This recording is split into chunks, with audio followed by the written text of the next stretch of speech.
I feel guilty when I'm resting. Like, how can you rest when you don't have the American dream yet? I don't even know if our American dream is the same. The trips, the vacations. We want to see the whole world. I'm always talking to my therapist. I be trying to talk to your therapist. And we want to see it now. You feel guilty because in order to see it now, you probably have to make more money. You move on from everything else. Right. Can't move on from judging yourself. That's so cheesy. I love it. I love it. That is cheesy. I don't know. Would we schedule our time to go out to eat? No. I don't think so. This is Sistas Declassified, the podcast where Taylor and Taryn, your virtual sisters, share experiences, insights, and of course the juicy secrets that never leave the sister circle. So shh, listen up. The Declassified convos are starting now. Welcome back to Sistas Declassified. We're the real life sisters who start a podcast instead of getting our nails done. But before we get started, we want to remind you guys to subscribe, and you can find us on all platforms at Sistas Declassified. Whew, today I'm tired. Yeah. Can we talk about it? I'm a little bit tired. What you been having going on?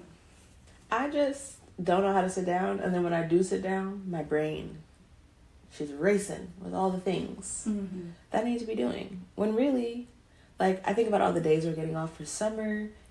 It's been nice, and I want to enjoy them.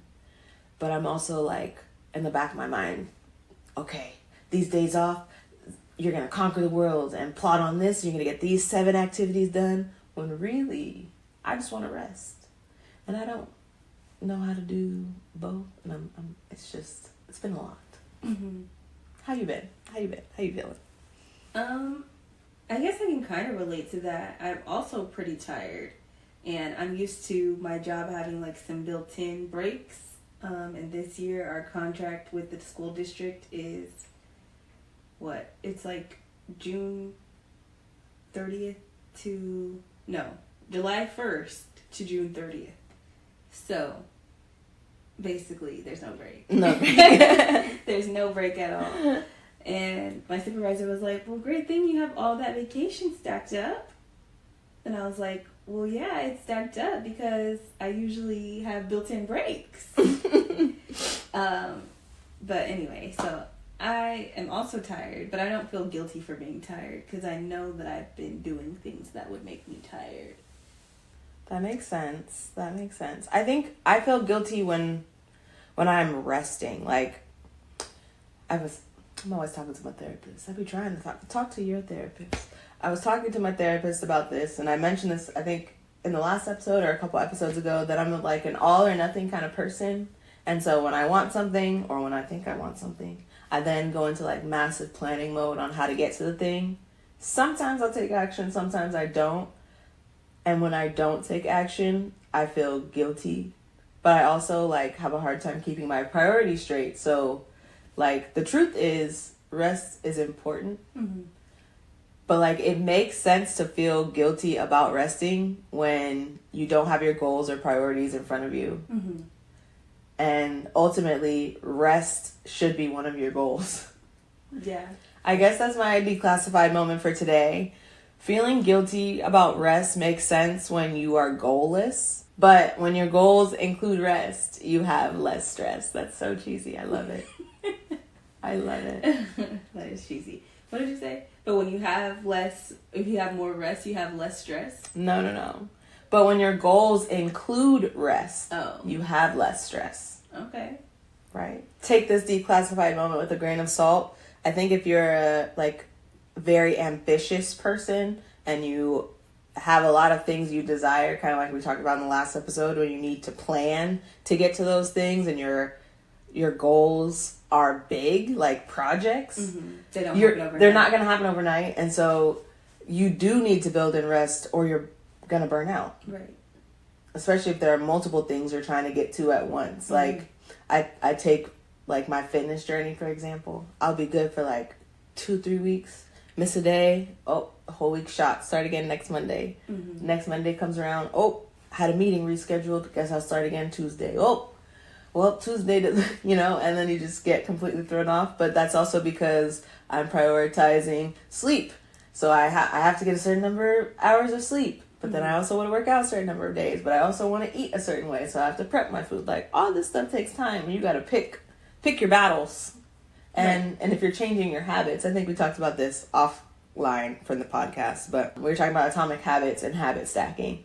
And you can't change all of your life at one time. Right. Or you're going to die. You won't die, but you will probably quit. And so, like, and knowing that, like, you need rest or else you'll probably quit as well. Mm-hmm. And not to feel bad about it. But I will say, like, where do I have guilt for rest? I was mentioning to you about Nara Smith and my desires to, like, make more things from scratch. And how she, like, I'll be scrolling or find something or watch one of her videos and she's making something random. I don't know. Something random that she's made. I don't know, there was controversy about, like, she's making boba and lollipops and random things that other people, another content creator said that she stole. Yeah, she was accused of plagiarizing content, and, like, the original creator posted something and then Nara would have a video on the same recipe or whatever the next day. Which I'm not even about to get into that whole debate. I will admit, I do like Nara's videos, and I feel like that is more achievable for my life over Oneswa, which is, I believe that's her name, so don't kill me. But I like her videos as well. The challenge is, like, I don't have a farm, so, like, her videos don't feel like something that I could achieve because she's, like, going out in her garden and going to her goat and, like, doing all this stuff. A goat? Yeah, she has animals and things like that. So it's just not something that is achievable to me. So right now. Mm-hmm. So Nara just feels like something in terms of my quote unquote reality gap, right? Like, that's more realistic for where I could do those things as well. But in that same breath, all of those things take time. So if she's waking up making bread to make French toast from scratch all before her kids wake up at 8 o'clock, like, it makes me feel like, okay, you can get up and make your bread and make your yogurt. The reason I'm making this face is what's crazy to me is that clearly rest is different for different people. This is her side job, Nara, right? She's a model first. Yeah, but I will say I don't know how much she models anymore. Yeah. Oh, okay, because I was gonna say she just had babies. Like, she's more in her housewife bag right now. Oh, they did put her in the trad wife category, right? So I guess that makes sense. Because I was gonna say, this seems to be relaxing to her, and obviously she's creating content, so there is some effort, and I would imagine some strategy behind it, right? It's not just all just turning on the camera and shooting. But I would not find that restful at all. Which I think I would if I didn't also have to go to work. But because I have to go to work and, like, these things take hours, it's like, I don't know, I just don't end up doing it. But then I feel guilty when I'm resting because when I want to go eat something, it's like, I actually don't want this. I want whatever would have took the Nara Smith meal. Right, that would have took me 2 hours to make. And who's going to make it? But I also, like, enjoy making it. So that's where I have this internal battle and feel guilty because it's like, just get up and do it because you like doing it. But then I'm like, but I'm tired. That sounds like me and my conflict with, like, hanging out with people and going places. Because it's anxiety talking. But I anticipate being tired. I find, like, hanging out with people does fill my cup, like, if they're my people. But oftentimes we're having, like, real and deep conversations, and I don't always feel energized after that. I can often feel tired. And so, like, I want to see my people. I want to hang out. I want to have meaningful conversations. I think this is part of why I don't want to talk on the phone either. Because it's like, once you're there, you're in it. Then you're, like, almost, like, trapped in the conversation. It's not that you're not enjoying it. It's not that you're not enjoying talking to that person. But I'd be, like, drained after. Yeah. Does that happen to you? Is it just me? Sometimes I'm drained after conversations, but I feel like that's more when the conversation isn't, I don't know, is more, like, gossipy. When I feel more drained with those kind of conversations. Not conversations that are, like, about growth or effort or... I mean, sometimes I can feel drained if it's like after that conversation I've created a to-do list of things for myself. But if I'm just talking about, like, goals I have, but in a way that's like not like I'm not making a to-do list while I'm having this conversation, I'm just having it, then I'm not drained after. Or if they're sharing something about themselves that's a challenge, I'm just like, okay. Maybe it might stay in my head a little bit, but I don't feel like, oh, I'm tired. Like, that was exhausting. I guess it does depend. And it depends on if there's an activity involved in the hanging out. Like if we're going to dinner or something, although I don't know, is that an activity? I guess so. If we're going to dinner, then conversation can also be more casual, so there could be deeper conversation, but there's usually a little bit of like brevity in between because like the waiter's coming to ask about your drink, or like there's just room to segue to like keep the conversation light. I just feel like oftentimes my friends we just get deep, and maybe that's my fault. Maybe I'll be asking too many questions because I'm always like looking to understand, or at least I think I am, and so maybe I just like latch on to what they got going on a little too much. Maybe. I don't know.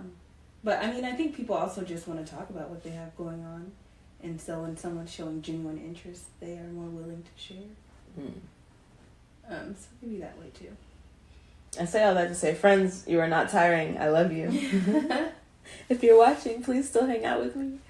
Right. She likes hanging out with you. She's just tired afterwards. Yeah. And it's not just friends. I would say family, too. I mean, I think it's just when you do anything. When I do anything, yeah. I guess so. Which we all get tired, but I think it is a testament to like make sure everyone does things to regulate their nervous system. Because also that's where you feel more tired. Are you like in like a fight or flight mode while you're engaged with these people or engaged in these things? Are you really like elevated basically? Yeah, I'm like, not to tell my business, but it's usually about like anticipation of getting to the place, like traveling to the place or driving or not having parking or whatever. Like it's not related to the person I'm hanging out with, but more like the effort it takes to get from A to B. Or what would the environment be like? Will there be a lot of people? Will it be quiet? Will it be... Yeah, so it's... Anyway, I think we've gotten off a little bit, but it's like I think feeling guilty about rest can be challenging, like you said, when you have desires for yourself. So even if you desire to be present with your friends, you might feel guilty if you know that you can't be present because you're tired, or like or you know there's work waiting for you when you get home that you could have done yesterday, but you were tired, so you decided not to do it, and you were going to wake up early, but you didn't wake up early to do it, and now you're hanging out with your friend, which you enjoy, but...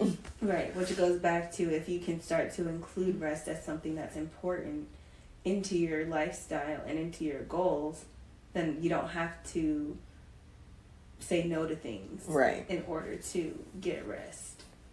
But also, you can plan for rest so that you don't feel guilty when you do it. Right.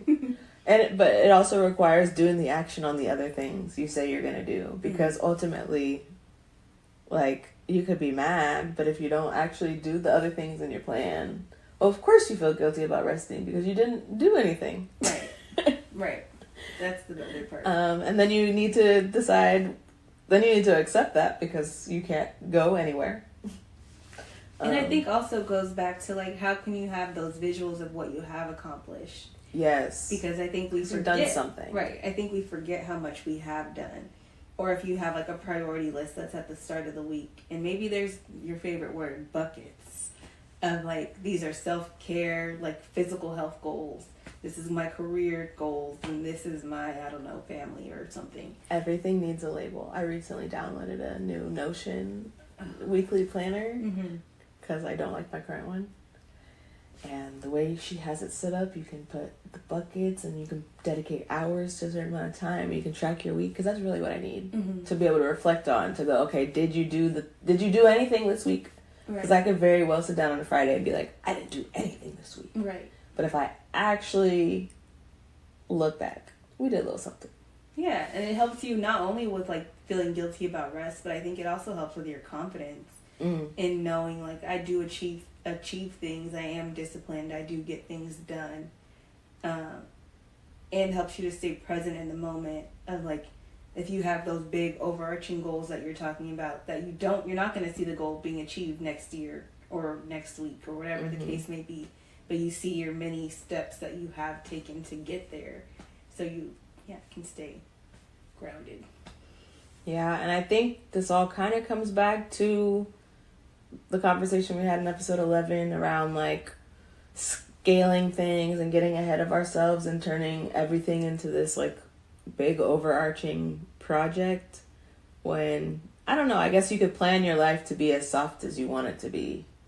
And so that means going at whatever pace you need to in order to make that happen.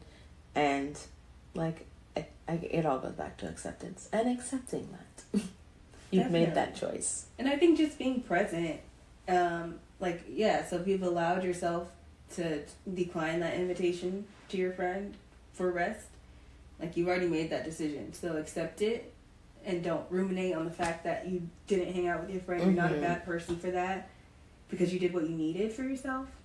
And that same thing is true for if you did have a goal that you're trying to work towards and you decide you checked in with yourself and you are so tired and you know that whatever work you do, the outcome isn't going to be good, or you're going to redo it because you're so tired that you're not even thinking properly. Like, then allow yourself to just rest. And I know those things are easier said than done. So how can especially when you're delusional. So how can you create some mantras maybe, so that you're not going down thought spirals when you're resting, but it's like, I'm allowed to rest. I've already made my decision. Like, what? Stand on business. Yes. One of my favorites is I am the change. Because I could sit and think about like how something didn't happen or I didn't do something. It's like, well, could you do it right now? Like, what could you change right now to do whatever needs to happen next? And usually there's something I can do. Right. Or if you are so tired that something you could do is too exhausting, then talk to yourself about that. You're like, it's okay. Okay, when can I do that thing? If right now I'm going to allow myself to rest, when am I going to go do it then? And then once you decide, move on. You move on from everything else. Right. Can't move on from judging yourself. I will also say, I think some of the guilt, at least for maybe millennial Americans, is also that like the American dream is dead. And this picture that was painted for us of like, you know, you go to school, you go to college, you get the job, you move up in the job to buy the house, you get married, you have 2.5 kids and a dog, you know, like that's just not most of our realities. Like it's just not. And so it can feel like, how can you rest when you don't have the American dream yet? Or maybe even, I don't even know if our American dream is the same. Touche. Because maybe we don't want the house and the kids and the blah, blah, blah, but we also might want the trips, the vacations. We want to see the whole world, and we want to see it now.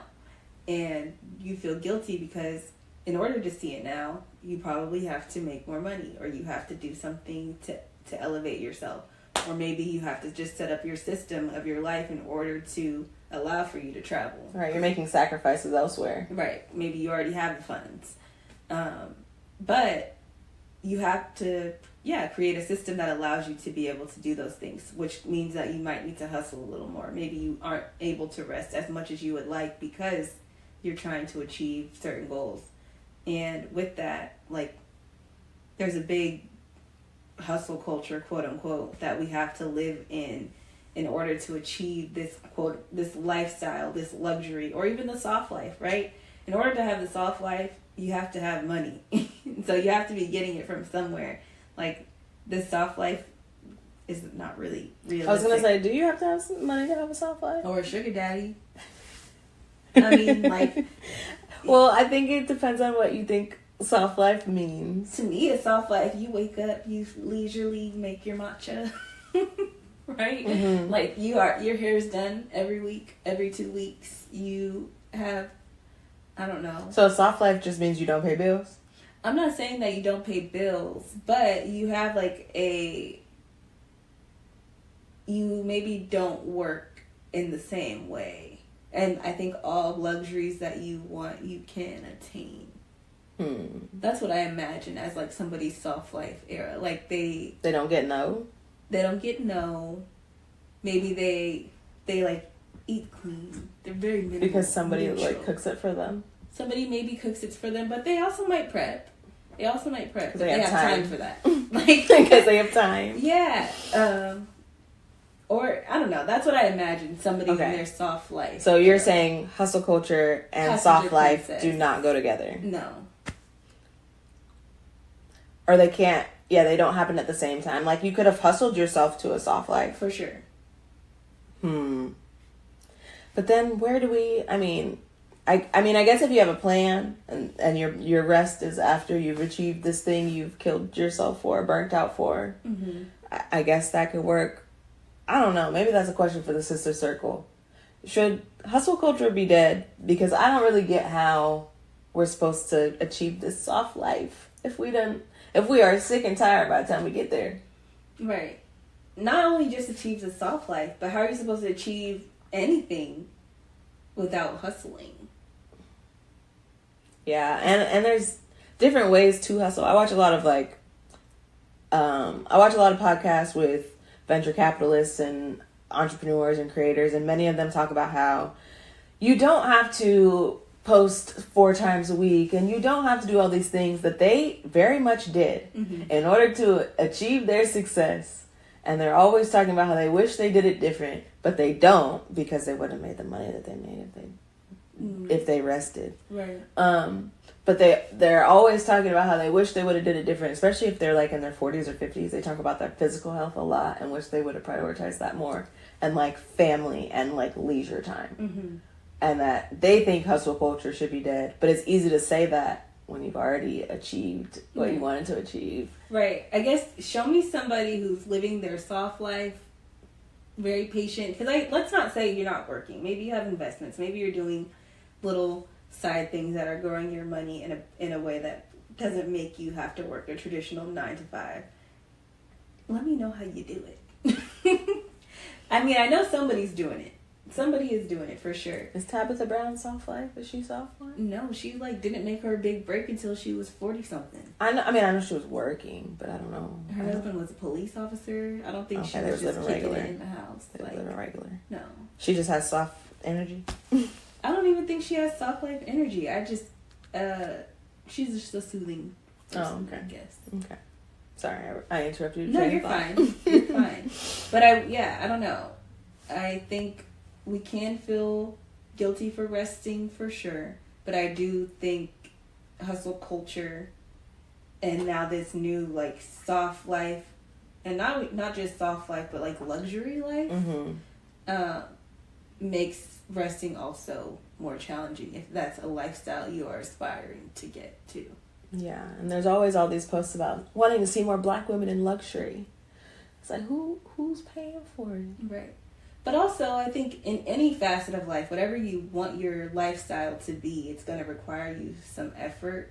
And if you want to be there now, are you allowing yourself to rest while working towards that lifestyle? Or are you putting this hustle culture mindset on that doesn't allow you to be present in the moment and maybe burns you out? So I don't want to be burnt out. No, me either. But I also want what I want. So we got to figure out where's the happy medium in between. Well, I think it should include rest no matter what you do. Definitely. So. All right. So to close us out with our Sister Circle question, is there room for rest in hustle culture? Because I think if not, count me out. Yeah. So not just should it be dead like you mentioned before, but should rest be included in that? And yeah. The answer is yes, at least over here. But you let us know what you think. Yeah. And lastly, we just want to remind you guys to subscribe and comment below. Let us know what you think about rest and hustle culture. And you can find us again at Sistas Declassified on all platforms, TikTok, Instagram, and YouTube. Thanks for watching. Catch you in the next one. Bye. Bye.